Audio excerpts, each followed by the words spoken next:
নমস্কার, শিক্ষা কুটিরের আরো একটি নতুন আপডেটে তোমাদের স্বাগত জানাই। তোমরা দেখছো তোমাদের প্রিয় শিক্ষা কুটির। তো যাই হোক, আজকে একটি সুখবর নিয়ে চলে এসেছি। কারণ পশ্চিমবঙ্গের যে সমস্ত বাবা সাহেব আম্বেদকর এডুকেশন ইউনিভার্সিটির যে সমস্ত কলেজগুলি রয়েছে, অ্যাফিলিয়েটেড কলেজ, কারণ এখানে কলেজে গেলে পরেই তোমরা দেখতে পাচ্তে যে বিএড কলেজ কোনগুলি রয়েছে। অর্থাৎ প্রত্যেকটি কলেজই কিন্তু এবছর ভর্তির জন্য সুযোগ পাচ্ছে। যদিও শর্ত সাপেক্ষ ব্যাপার, এই সংক্রান্ত একটি মামলা চলেছিল। তো 96টি কলেজ বাদে প্রত্যেকটি কলেজের কিন্তু আরও একবার করে ফর্ম ফিল আপ চলছে। কীভাবে ফর্ম ফিল আপ চলছে সেটা আমি তোমাদের দিয়ে দিয়েছি। অর্থাৎ ফর্ম ফিল আপ কিন্তু 21 তারিখ অর্থাৎ আগামীকাল সকাল পর্যন্ত চলবে। এবার বিষয় হচ্ছে ওই 96টি কলেজের মধ্যে কলেজগুলিও শর্ত সাপেক্ষ অনুমোদন পাচ্ছে। তো এটার অর্ডার অলরেডি বেরিয়ে গেছে। তো সেটা নিয়ে আমি আজকে আলোকপাত করব। তো যারা আমার চ্যানেলে নতুন রয়েছে তারা অবশ্যই চ্যানেলটাকে সাবস্ক্রাইব করে দিও। আর সেই সঙ্গে আরও একটা বিষয় রয়েছে যে তোমাদের প্রথম থেকেই আমি বলেছিলাম প্রত্যেকটি কলেজেই কিন্তু ভর্তি প্রক্রিয়াটা চলবে। তো সেটা কিন্তু চললো অবশেষে। আর সেটা কিন্তু চললো, একটু দেরি হলেও কিন্তু প্রত্যেকটা কলেজেই এবছরেও ভর্তিটা হলো, গতবার যেভাবে হয়েছিল।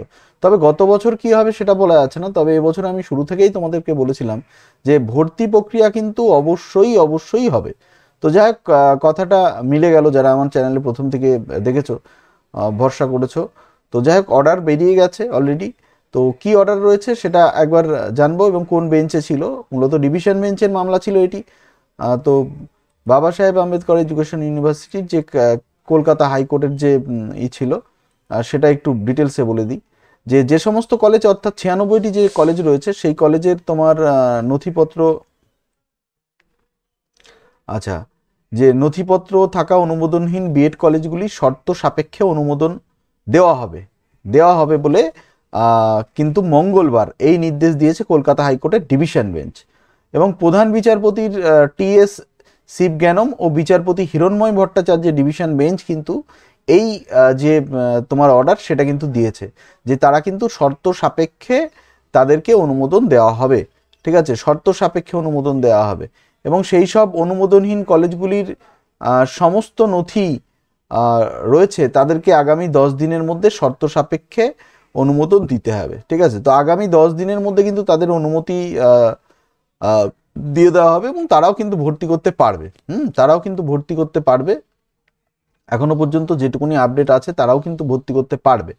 তো সেক্ষেত্রে এটা প্রধান বিচারপতির ডিভিশন বেঞ্চ রায় দিয়েছে, 10 দিনের মধ্যে কিন্তু তাদের অনুমোদন দিয়ে তাদের ভর্তির ব্যবস্থাও কিন্তু সুবন্দোবস্ত করতে হবে। তো এটা অনেকের যারা মানে বিশেষ করে ওই ধরনের কলেজগুলোতে ভর্তি হয়েছিল তাদের জন্য একটা সুখবরই বলা যায়। কারণ অনেক কলেজ তো টাকা রিফান্ডও করেনি, আমাকে অনেকেই বলেছিলে। তো যাই হোক, এক কথাই তোমাদের কিন্তু আরও একবার করে সেই সুযোগটা হয়ে গেল। ঠিক আছে, এখানেও ভর্তি হবে, একটু বিলম্ব হতে পারে কারণ 10 দিনের মধ্যে অর্ডার বের করে, মানে 10 দিনের মধ্যে অনুমোদন দিয়ে তারপরে ওখানেও অ্যাডমিশনটা হবে। এবং তোমাদের ফার্স্ট সেমিস্টার যারা রয়েছে বিএড 23-25, তাদের কিন্তু ভর্তিটা একটু বিলম্ব হবে, এটা অস্বীকার করার কোনো জায়গা নেই। ঠিক আছে, তো দেখতে থাকো শিক্ষা কুটির, সঙ্গে থাকো শিক্ষা কুটিরে। ধন্যবাদ।